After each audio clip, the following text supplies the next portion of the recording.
Hi there, Duke fans. Welcome to episode 478 of the Duke Basketball Report podcast. We are back in your feed. I think this is like the third or fourth time this week. Busy time for the Blue Devils, busy times for the DBR Podcast crew. I am Jason Evans. I'm your host. Our primary mission on this podcast is to preview a very, very big game against the Clemson Tigers, the only undefeated team left in the ACC. Duke will be visiting them on Saturday. I will be in attendance. Joining me, though, as we discuss Clemson, are both my compadres, my partners in crime, Sam Klein and Donald Wine. Sam, how you doing today? Jason, I thought you were going to say that our primary objective today is to distinguish between Chase Hunter, Hunter Tyson, and PJ Hall of Clemson. They're different players. They're different players. They are. PJ Hall and Hunter Tyson are very similar, but they are physically different human beings. So yes, this is true. This is very true. You're getting ahead of the game, Sam, because remember, when we come to the preview. I was supposed to say I'm doing great, and I just talked to you like a few hours ago, I guess. So most things in my life have not changed. Yeah, this is true. Yeah, it's only been about 15 hours, 16 something hours, like that. I still haven't watched the Pitt game. I have not had an opportunity to watch the Pitt game. I did appreciate that we got an email from the K-Man today that he liked our version of me recapping the game without watching it and just looking at the stats. And so I might try it again. Maybe I won't tell everyone when I've done so, but I do intend to watch the game. I just, between late last night and this morning when I went to work, I have not had a chance to watch the game. So maybe I'll do that tonight while I'm editing this show. Donald Wine is also with us today. Donald, how's your life changed in the past 15 hours? I've done a lot in the last 15 hours. Mainly, I mean, I didn't go to sleep until like 2. That game, and talking about it with you guys afterwards, we did it so late, and then I edited the show to get it out, and so people could have it this morning. And then I was just kind of up till 2 because it was kind of one of those games where you were energized by the win, and now I'm looking forward to this game on Saturday, which is a really big matchup. We thought the Pitt game was an important one. This is a very important one. Exactly. So let's get right to it. We're playing Clemson in Clemson at Little John. This is a very good Clemson team. I'm going to take a little props for myself, folks. If you go back in the feed to when the ACC schedule was announced, I want to say it was September, something like that. Donald, you and I did a podcast together, and we were talking about, who's going to be good in the ACC and all that other kind of stuff. We didn't really talk about Clemson very much until I said, I've looked at the schedule. Clemson has an absurdly easy ACC schedule. Now, this is when I thought Florida State was going to be good. I didn't realize how bad Louisville would be. I didn't know Pitt would be as good, but anyway, regardless, I looked at it and I was like, I think this Clemson team is going to be undefeated in the ACC when we play them. And I said there's even a chance they could be undefeated overall. They aren't. They lost some games early that they probably shouldn't have lost. But I picked this Clemson team as a team that was going to rise up from the middle to threaten the top half of the conference. I thought that was because their schedule was easy. It turns out that's actually because they're way better than I expected them to be. But I'm going to take those props for a moment. Donald, you are the guy. When we do our previews, you are tasked with telling us what the team has done on the season. Tell me about the Clemson Tigers so far. Yeah, well, like you said, they've had a terrific season so far. They're 14-3. They're 6-0 in the ACC, which is leading the conference. They're the only team right now that is undefeated in the conference thus far. They're ranked 56th in KenPom, but if you think about how they've been playing, they have some really great wins. I mean, some of their big wins so far this year, they've won against Penn State, they won against Wake Forest, NC State, Virginia Tech, Pitt, and Richmond.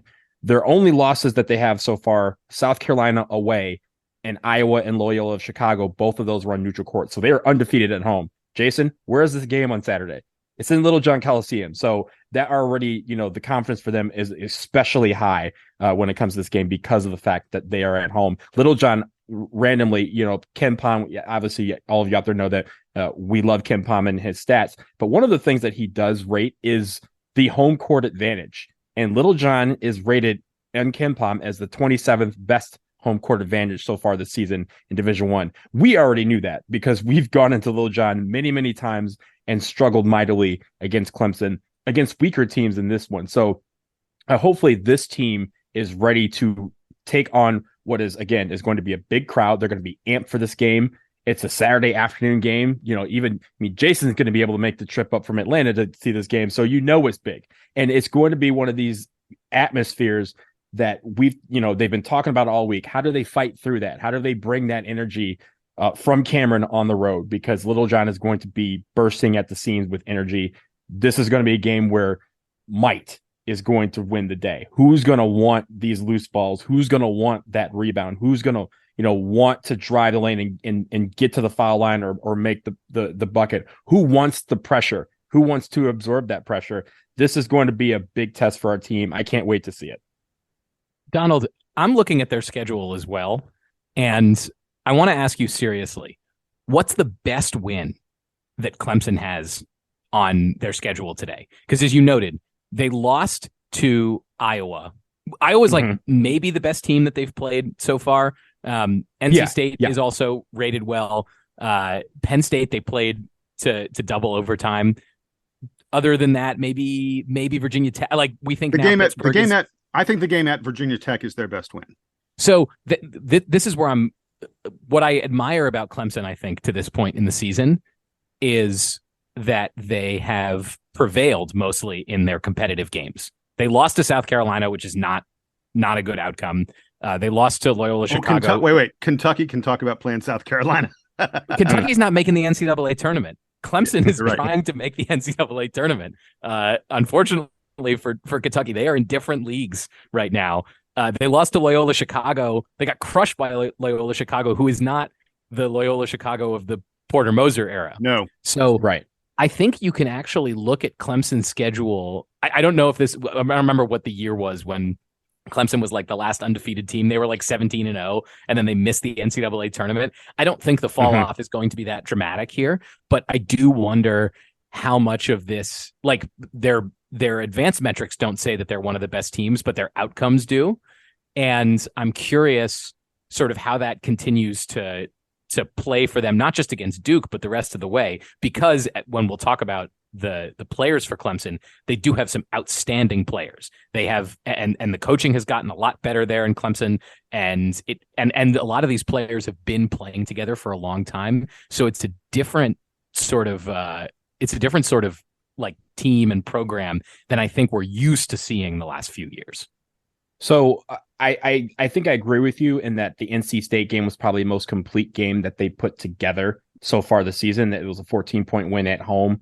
And I think NC State in the Ken Pom standings is the best team in the rankings that they've beaten. And by the way, that might be the best like game for us to go review in depth, because that game was at Little John, and Duke tried to beat NC State in Raleigh recently and failed miserably.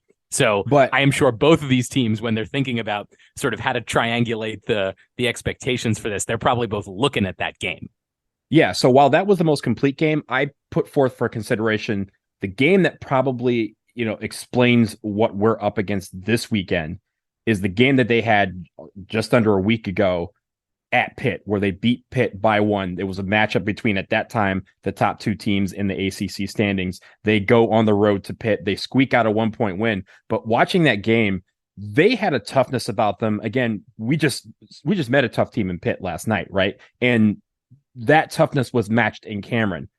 But Clemson went on the road and found a way to exude some type of toughness that they were able to pull off this victory. They didn't shoot the ball that well. They didn't defend that well, but they were able to, when the chips were on the table and push came to shove, they were the ones that were doing the pushing and the shoving, and they were able to just force their way into a win. So I'm interested in seeing how that style of play, the way they played against Pitt, is going to be similar to how they bring the game to us on Saturday, I believe, because I think that they learned something from that Pitt game, and I think they know that we generally are susceptible to guys who kind of push us in the face and mush us in the face. How do we respond to that on the road? We've seen what we can do at home in the second half of that game against Pitt last night, but how do we do it on the road at a place where we normally don't play very well?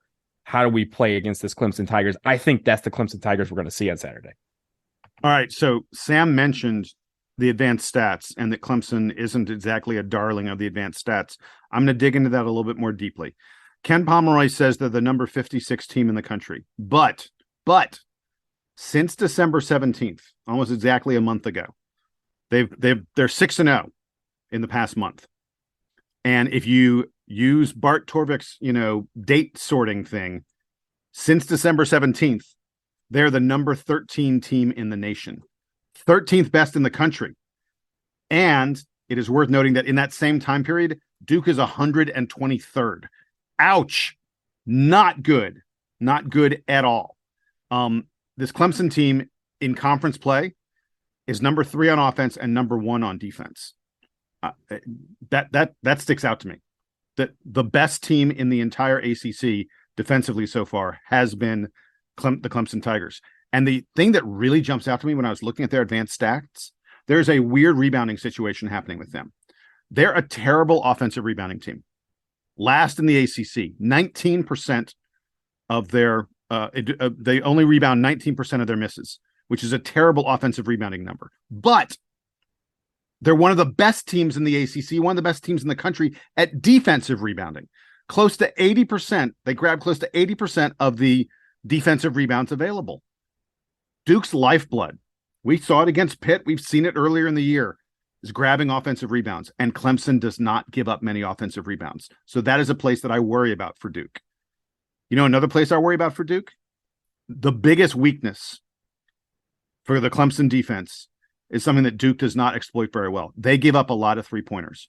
Almost 40% of the points scored on Clemson in a given game come from the three-point line. And Duke is not a team that shoots really well from beyond the arc. Clemson wants to force you to take three-pointers. Jason, is this the Jaden Shoot game? Oh, man, I hope so. I mean, I've only been calling for it for about 3 weeks now. I think it could be a very interesting opportunity for him. I do want to mention really quickly about Clemson that maybe one of the reasons they don't get many offensive rebounds is because they don't have to worry about it that much. They're a good shooting team.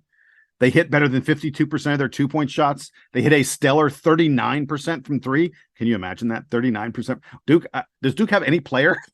I can remember Duke being that good from 3. It just hasn't happened recently. Yeah. Clemson, you might be understanding it, Jason. Clemson is one of the best three-point shooting teams in the entire country, not just the ACC. I think they're 18th in the country in 3-point shooting. So, I think their metrics show that they don't even. It's not even like they're exploiting that by taking a ton of threes. Right? They don't shoot a lot. They're taking more 2s than 3s. But at the end of the day, when they shoot a 3, you have to defend it because otherwise it is going in. Missing 3s also gives you better opportunities for offensive rebounds.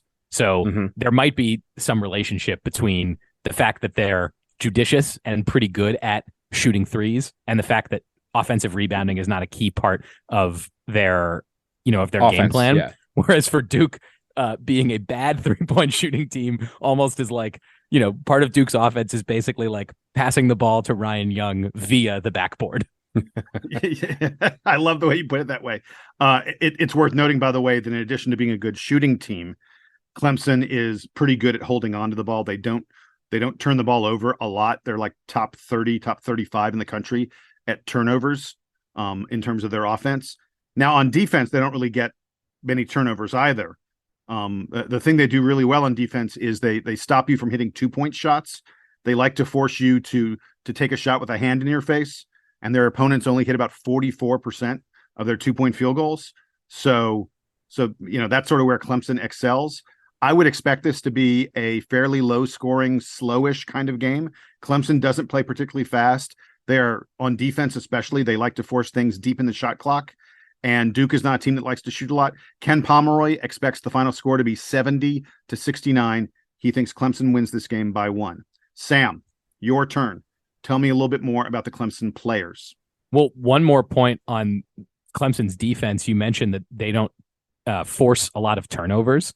And this is another interesting aspect of this matchup with Duke, where sort of the Clemson offense is the stoppable force, or the Clemson defense is the stoppable force, and the Duke offense, when it comes to turnovers, is the movable object, because Duke's been turning the ball over a ton recently. This is one of the things that we talked about at length, even after the Pitt game, is that Duke is giving up turnovers often in sort of unforced ways, bad dribbling, poor offensive execution. If Clemson doesn't force a lot of turnovers, is that an opportunity for Duke to be like, all right, well, maybe we just won't fix the passing and we won't fix the ball handling, at least for one more game, because you might be able to get away with the bad ball handling against a Clemson team that is playing offense, or is playing defense rather, as you noted, Jason, well, but not exceptionally.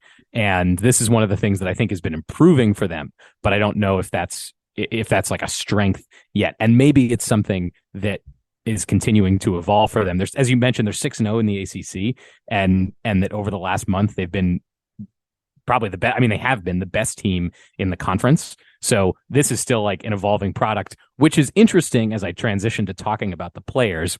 It's interesting that Clemson does seem to be a real work in progress, because so many of their key guys are longtime Clemson players, not just experienced guys who have, transferred in from Wright State or whatever. They're led by three like experienced Clemson guys: PJ Hall, Hunter Tyson, and Chase Hunter.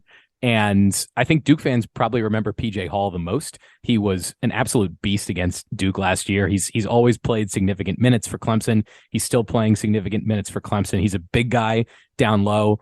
He's not like the tallest big man. He's only 6'10", but very imposing on the boards. One of the best. We said that Clemson's not the greatest offensive rebounding team. PJ Hall's a pretty good offensive rebounder. So if there's one guy that you sort of have to watch out for and box out on defense, it's PJ Hall. I wanted to focus, though, on Hunter Tyson, who's a fifth-year senior. He's been in the program for 5 years and is having like an absolutely breakout season for the Tigers. I think last year Hall was sort of ahead of Tyson in terms of the depth chart for the big guys. Tyson's more of like a combo wing forward 3-4 type. But he has exploded this year for Clemson. He's averaging both a lot more points and rebounds than he has in previous years. So he's actually averaging a double-double at 16 and 10 at this point in the season, and is also a great three-point shooter, 44% from three, which is dangerous for a guy that's that big. Like if this guy was on Duke right now, everyone would be talking about how productive he's been on the offensive end, because he's basically Mark Mitchell's size, but is a lights out 3-point shooter. So those two guys, I think, are the key for Duke to be locking down.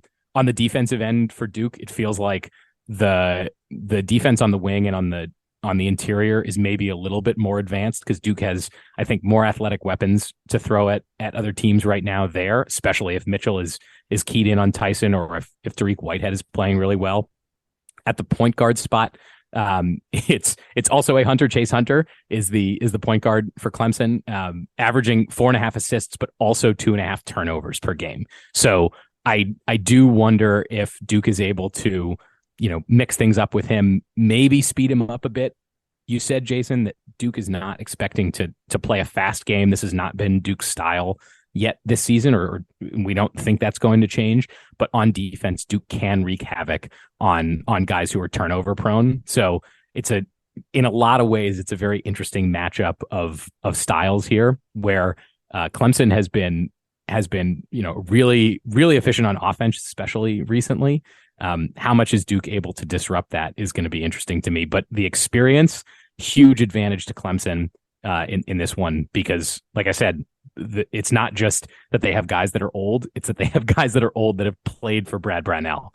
It's an enormous advantage in a college basketball world where this is not common anymore.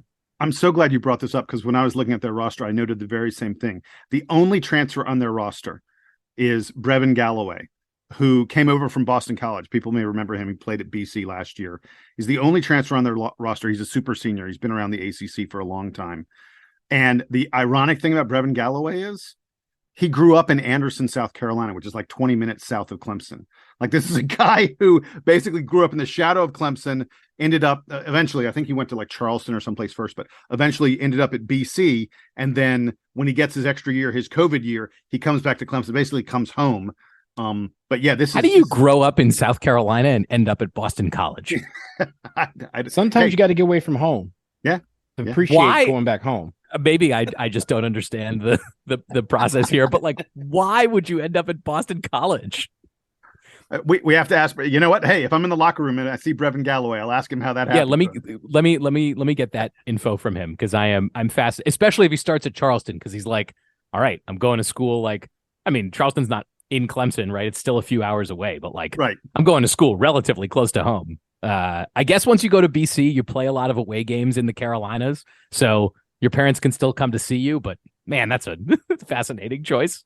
The other crazy thing I think about the BC roster, at least in terms of like their starters, the guys who play the most, is that Brevin Galloway and Ian Shiflin, or what I can't pronounce that guy's last name, Shiflin, whatever, who are their two wings, they're okay, but they're not like great 3-point shooters. The really good 3-point shooters are their power forward, Hunter Tyson, and their center, PJ Hall. Duke's going to have to follow those guys out to the perimeter. Now, look, against Pitt, we know the Duke big men did a great job of going outside and guarding, guards on switches and stuff like that. But for Clemson, it's the big men you have to worry about on the perimeter. Is this a game where you're going to see Kyle Filipowski playing perimeter defense? Because he's been proven to be pretty effective out in the perimeter, but he's going to be called on quite a bit with these big men going out there. I was going to ask you, Donald, if you think that this is a game that might be good for Dereck Lively's development, because not a game, I think, where he's expected to score very much. And I almost want a game like this where Lively is forced to play defense all over the court, because I think if he's given that assignment, go follow PJ Hall around and make sure he doesn't take 3-pointers. I almost think that would be good for Lively, just to be so focused on that. And when Duke does need offense, especially in the interior, you bring Ryan Young back in to get those buckets. Because like we said, Clemson's bigs are good, but they're not the biggest guys. Ryan Young is bigger than PJ Hall, and this is the one place where Duke is actually able to match up, not just on size, but also on experience against Clemson. So I do want to see Ryan Young on offense being dominant in this game, but I also want to see Dereck Lively being able to flex a little bit more on defense, because it might be an opportunity for him to get a little bit more comfortable. And his activeness, right? Like, we know that he can move around the court very well. He's very active, and he's not like a 300-pound, 7-footer that's just going to plant himself inside the paint and just not move. He's going to be able to get out there and do that. So that's going to be a very nice challenge for him. It's going to be different for what he's used to, of waiting at the rim to try and swat whatever comes his way and try to alter shots. He's going to have to try and do that from the perimeter. And if he can, then again, I think a lot of their confidence is built by the fact that they can hit all these threes. And if Clemson starts missing some, maybe the momentum shifts Duke's way in that regard. Hey, look, I got to talk about Dereck Lively's. We did not talk enough about Dereck Lively's defense in this game against Pittsburgh the other day. And I know we're looking forward to Clemson, but I just want to look back really, really briefly and mention this. John Shire spoke in the post game about how at halftime he switched things up, and he had been playing like our bigs were sort of hedging and then recovering on screens on the perimeter, and that was allowing the Pittsburgh guards to get a little bit of space and take those jump shots that I think are bad shots, but that they were knocking down at a phenomenal rate. And Shire said at halftime he switched things up, and he said, we're just going to switch everything. And our big men, if they get switched onto a guard, so what? We will live with that, because we can't give those guards that space that we were giving with the hedge and recover. Well, Dereck Lively was the guy who, when he got switched, just destroyed their guards. They did nothing against him. And if you look at the plus-minus stats from that game, Dereck Lively's plus-minus is absurd. He played 12 minutes. He had a plus-minus of plus 17. That's just a ridiculous number. That's like an off-the-charts kind of number. Kyle Filipowski was plus 20. Tyrese Proctor was plus 16, but they played like twice as many minutes of Dereck Lively. For him to have a plus 17 in 12 minutes shows you what an impact he was having, and it was mostly on the defensive end. He hasn't been that useful on offense yet. And so if he's delivering value, it must be at the defensive end. And I think that's a key to getting him more comfortable with his role on this team. maybe he's just going to feel better being a defensive specialist, at least for this year. And I know that after the break, we're going to talk a little bit more about the NBA draft and stuff. But, for Lively and for Duke fans, we have to be thinking of this as like a week to week thing. He can't be thinking about the draft yet, even if we want to talk about it. Well, Sam, that was the perfect tease to get us to where we're going next. We're going to take a quick break, but when we come back, where's Dereck Lively? Where is Dariq Whitehead? What are these guys doing in terms of mock drafts? We got some brand new mock drafts that were just released. We'll talk about them in just a moment.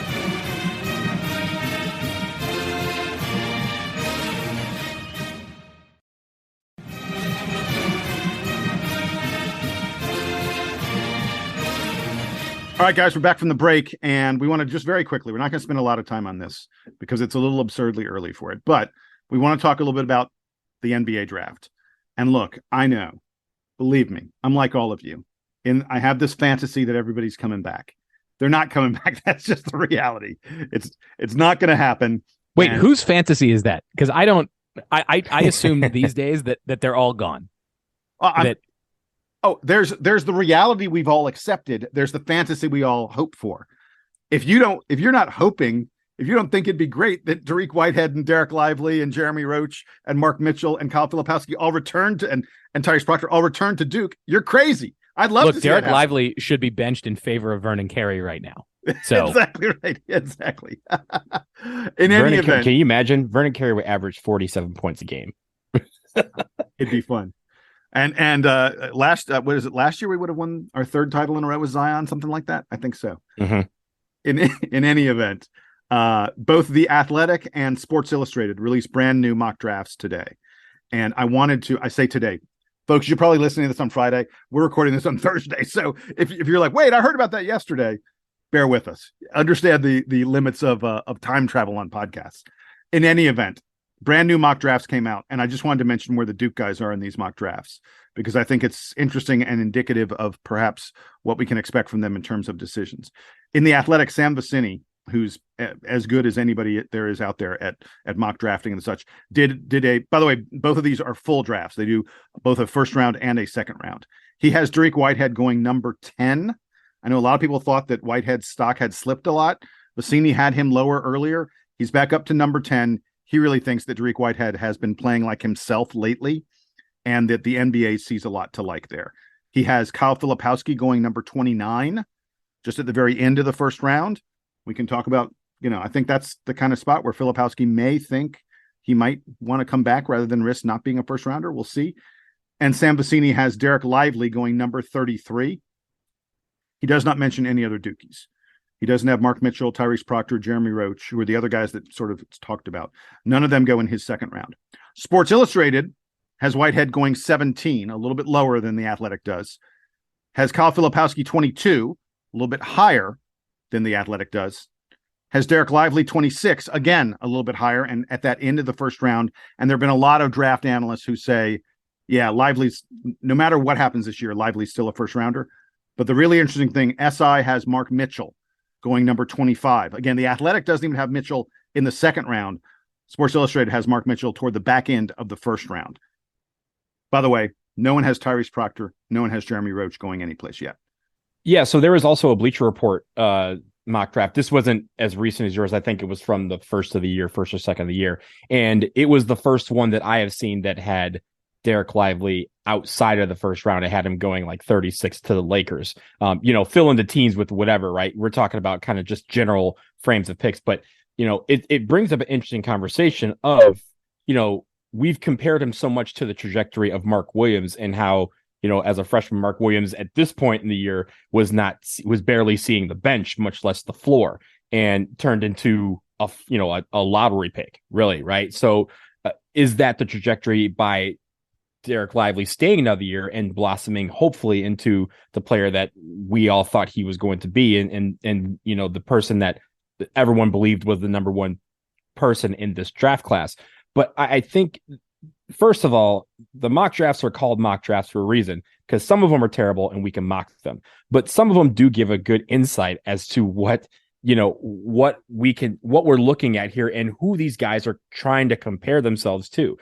At the end of the day, ladies and gentlemen, you have to remember that it's not necessarily about these players. It's about the teams. And as long as these teams see upside and potential or whatever superlatives that they want to see in these players will go in those slots. You'll hear, as we get closer to draft, you're going to hear talk like, insert player. We'll say Dereck Lively again, for example.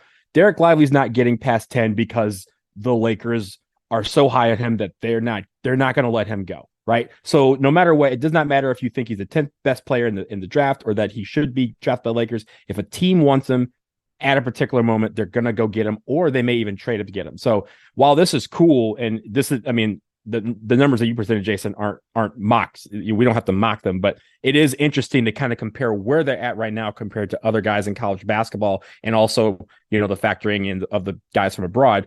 But also, it really, at this point, it's great to kind of see those numbers because up until now, most people have considered this draft the Victor Wembanyama sweepstakes. Maybe Scoot Henderson, but those are the only two players that are really being talked about in this draft, 1 and 2. This will go to show that you could get a player as good as a Kyle Filipowski, as good as the Dariq Whitehead, lower in the draft, and make this a very worthy draft for your NBA team. The interesting thing to me, looking at this from the Duke perspective, is to also consider who's coming in for Duke next season. Going into this year, we talked amongst ourselves and we talked to Kyle Filipowski about the possibility of him coming back. And when you look at Duke's recruits for next year, you can almost see that Jon Scheyer left a space on the roster for Filipowski to stick around. I'm not sure if that means that he needs to play more in the post with Mackenzie Mbako and Sean Stewart on the team, but Duke doesn't have a center coming in. The interesting thing now as we look at it in mid-January is that Kyle Filipowski has raised his ceiling enormously this season. How much higher can he go than in the mid-20s, with his skill set? And then on the flip side, Dereck Lively was expected to be a top 10 pick coming into this season, has fallen apart, both, I think, because of injuries and because of his performance on the court. Does Dereck Lively now, is there a world now where Kyle Filipowski says, you know what? I've demonstrated all that I probably can in college in terms of my NBA potential, and I'm going to go. And Dereck Lively decides I'm coming back to become the best defender in the country and let Mbako and Stewart take over all the scoring, and I'm just not going to worry about it so that I can rebuild my stock and maybe be a lottery pick next year. I don't know that that's a likely outcome here, but it's definitely something interesting. And then the other player that is affected by that, Jason, you mentioned that Mark Mitchell is either not present or very low on these mock drafts. There is not space, I don't think, for Mark Mitchell on this roster next year if Mbako and Stewart are as advertised, because there are just too many big wings that Duke has to fit into the rotation. So I almost feel like Mark Mitchell's the one that has the most pressure to leave. Whitehead, I think we were expecting him to leave regardless. He was too highly rated, and in recent weeks especially, he's demonstrated more of the flashes of that ability. So he can get drafted on potential even if he doesn't become Duke's go-to player this year. Mitchell is the one who I feel like is going to get squeezed out regardless of exactly where his draft position is. So I'm not just looking at the production of the Duke guys here. I'm looking at the team next year. The other thing, Jason, before I give it back to you to consider in this, is that once upon a time, it was automatic that you would say, all right, I'm Mark Mitchell. There are other big wings coming in next year. Mackenzie Mbako is considered a better pro prospect than I am. I'm not getting the ball enough. I'm not getting enough opportunities next year to stick around. So I probably have to go. The change now is that Mark Mitchell can make a decent amount of sponsorship money staying at Duke. And so you wonder if those dynamics change things at all. A couple of years ago, DJ Stewart was like, I don't know if I'm getting drafted, but I'm out of here. And the same thing has happened to a few Duke guys who have sort of underperformed in their year in college, but were like, whatever, I just have to make this work. Now things work a little bit differently. So does that benefit Jon Scheyer for next year? I don't know, but I'm thinking about it that way. So I think, first of all, your Lively or Filipowski question is moot. I think Dereck Lively's turning pro. I don't think there's any chance that he comes back to Duke. I know we can talk all about the fact that he hasn't been the player we expected him to be. I don't think it matters. I think Dereck Lively's turning pro. I think Dariq Whitehead's turning pro. Those aren't even up for discussion or conversation, in my opinion. The conversations are around Kyle Filipowski, who, like we've said, is currently looking like a late 20s kind of pick or early 30s, and does he maybe decide to come back? Mark Mitchell, and I disagree with you about one thing, Sam, and then I'll get it over to Donald because I know Donald wants to talk about this. I think that if Mark Mitchell decides to come back, I don't know that he's going to be like, oh no, I'm competing with Sean Stewart and Mackenzie Mbako. I think there's a very real chance that a sophomore Mark Mitchell, who's already played a year of college basketball, is more established than either of those guys are. Maybe not Mbako. Mbako's a pretty special talent, but I think that Mark Mitchell plays ahead of Sean Stewart next year. And I think Mark Mitchell would be a really key, really impressive player if he decides to come back for his sophomore year. I'm not sure he's going to, but I think I don't know that competing with another guy who's a freshman coming in is something that Mark Mitchell worries about too much when he's thinking about his pro and his draft prospects. Also, you have to consider the fact, at least we'll go back to Kyle Filipowski, right? There's also the fact that Ryan Young has another year of eligibility. He seems like he's been in college for 47 years, but he has one more year of eligibility. That may factor into plans, but also it's weird, right? We're in the mind state where you have people who want guys to stay, but yet and still we have to have this conversation about if they come back, will they play as much as they need to? Will they? And because there's another stud freshman that's coming in. So I think it's interesting that we have to have that discussion at the same time, while we have these other discussions in forums and with our friends about, man, all these kids end up leaving and I want them to stay. At the end of the day, everyone can't stay. We'd love to have 97 guys on the Duke basketball team, but we just can't. And at the end of the day, they have to end up making decisions. It's about making the right decision for them, and we can always opine, but we can't make that for them. In the end, it's got to be them. There's another element of this that's different than years past, which is that when Coach K was in charge here, he had all the best intel, right? He knows all these NBA guys. Mm-hmm. There's NBA people coming in and out of Duke all the time. And so they've got a pretty good read on everybody's status. And there were some guys who have left Duke after their 1 year. And Coach K was like, I don't know if this is the best move, but like, if you want to do it, then we support you. John Shire, I don't think, has as many contacts in the NBA as Coach K did, or at least not at the same level. But John Shire knows a lot of players in the NBA. He knows a lot of executives and has probably more of a peer type relationship with them, right? Like, he knows Trajan Langdon in a different way than Coach K knows Trajan Langdon. John Shire also relates to the players in a very different way than Coach K did. And so maybe the example of Mark Mitchell is going to be the most interesting one in this offseason, Jason, as you mentioned. Like, Mitchell's he's looking at the draft and he's saying, okay, I don't think I'm getting, like, there's almost no way I'm getting picked in the first round, but I can have conversations with these teams, and John Shire can help facilitate that, and Jay Lucas can help facilitate that. I also know there's these other guys coming in, and I imagine that Mark Mitchell can probably have a more honest conversation with John Shire about, where do I slot in next year? What do I need to do to get 12 shots a game? Relative to what how do I demonstrate improvement from last year? It feels to me like it's a little bit more of a player's program now with Shire at the helm than it did with Coach K. And so we'll see what happens, come April, May, June, the way that Mark Mitchell is talking about this sort of thing, or maybe the way that Kyle Filipowski is talking about this, because I bet that it'll be a much more open conversation to the point that Brendan Marks made when he was here on the program a few weeks ago.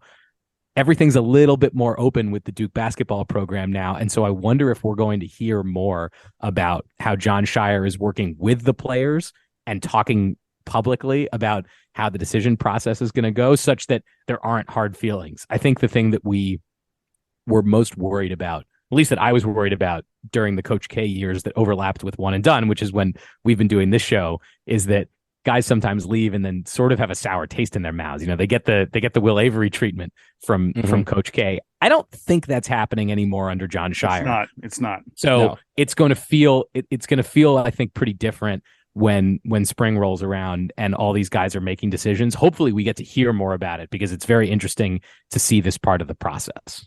I think you're right in the fact that, I think that Duke is still going to have those connections, right? Those pipelines. It may be a different approach of how we get them. Like, for example, I don't think Coach K was making all of these calls. People were calling Coach K to offer their opinion on, like, hey, your boy's starting talking about going pro. Let me give you some advice from our perspective, right? Jon Scheyer initially may have to make a couple of those calls, right, instead of receiving them. But ain't nobody gonna just sit there and leave Duke out in the cold as opposed for purposes of letting them know about the jock staff. I think that status is always going to be there, and that those connections will always be there.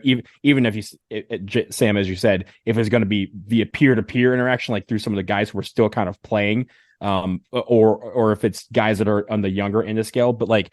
Look, Grant Hill is going to offer his opinion in if he needs to.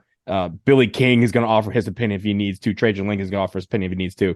But that information is always going to be there in the Duke program. Look, we've talked about a lot of guys, and it feels like the big decisions are probably maybe Filipowski, maybe Mark Mitchell. I think the biggest decision may be Tyrese Proctor. We haven't even mentioned his name at all. You want to talk about competition next year? Caleb Foster, Jared McCain, both come into this program. Both are, point guard, combo guards, very similar to Tyrese Proctor. Jalen Blakes will be back for another year, and he's shown that he is a valuable player who's going to be a part of the rotation in that backcourt. I think Jeremy Roach is gone. We don't need to have the discussion. I don't think he's getting drafted, but I don't think it matters. I think Jeremy Roach has put in 3 years and has decided he wants to be a pro, and that's fine. But I think Tyrese Proctor is one of the most interesting decisions that Duke's going to have. And Jason, doesn't a part of you kind of want Proctor and or Roach to come back to try to play with those guys and have Duke absolutely like much more up and down? Like, one of the problems this year with the Duke team is that they're sort of forced to play slowly because Jon Scheyer doesn't have that much depth in the backcourt. If he doesn't trust Jaden Schutt enough to like really play him any minutes, I don't think that Jacob Grandison has been quite as good as Jon Scheyer thought he was going to be coming into the season. And he's not a ball handler. Grandison's not a ball handler. Yeah. And so next year, if you have McCain, and you have Foster, and you bring back a Tyrese Proctor and a Jalen Blakes, let's say that Roach is the only one that leaves. You have 4 guys who can credibly maybe handle the ball. One of them might have to be the starting, one of them has to be the starting point guard, but you have a lot more flexibility on the perimeter, and you almost want to see what Jon Scheyer would do with a team that really has 4 or 5 ready ACC level 1 and 2, maybe 3 guards. Duke has been really focused on having like a big man dominated lineup the last few years because they've had, dudes this year like Kyle Filipowski and like Dereck Lively is supposed to be, like Vernon Carey was recently for Duke, and Paolo Banchero last year. I wonder if that changes next year. And Mark Williams and Jalen Johnson. Right. Yeah, we've been so many big big factory men lately. Yeah. But if you go back to days when Duke was very like point guard and wing dominated, it could be a very different look for the program. I'm sort of excited for that possibility, even if I realize that it's probably a pipe dream. All right. Well, we could clearly continue talking about this forever. And I think that come April, May, June, we will be talking about it extensively. It will be it'll be our primary topic of conversation. Were you trying to say come what May or come in May? In any event, that's going to wrap it up for us on this edition of the DBR podcast. Donald and Sam, thanks for joining me. I am Jason. I'm not even going to tell you all the email address. We've been telling you the email address. I don't want to anymore because we're getting so many emails. It's crazy. I'm kidding. We love when we get emails. We're responding to them. We enjoy hearing from all of you. We're getting lots of interesting theories and comments. Write to us at dbrpodcast@gmail.com. That's tarheelblog@gmail.com, right? No. What's the Clemson site? Something about touching Cat's the rock or something like that. I don't know. No, Cat's Paws, that's Kentucky. Oh, you're right. Yeah. You have to know that. Don't email them either. Don't email. They actually, if you. Oh, if yeah, you should email them. Definitely email Cat's Paws these days. They would love to hear from you. Oh boy. Yeah. We could have a whole podcast talking about how Kentucky's struggling this year. John Calipari heading to Texas, perhaps. Anyway. All right. Whoa. We're done. Are you breaking that news here? I am not breaking that news. Is it a done deal? It's not. I'm Jason. Jason Windhorse here. He's Donald. This is the Duke Band to play us out and take us home.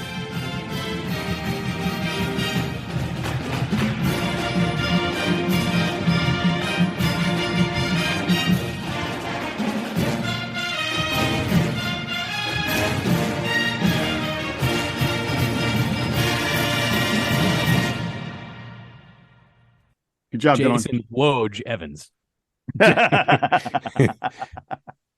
Can you dig it? With a Bobcat compact excavator, you can. Up to $6,000 in rebates on select models and 0% financing for 36 months. Check us out at Bobcat of Charleston in North Charleston. It's time to expect more from urgent care, like caregivers who take time to listen, smooth access to local specialty care if you need it, virtual visits and save your spot convenience, plus easy access community locations. And we're open 365 days a year to treat your sprains, cuts, fever, and flu. Northwell Health Go Health Urgent Care. Get more than you expect and exactly what you need. Welcome to a new era in urgent care.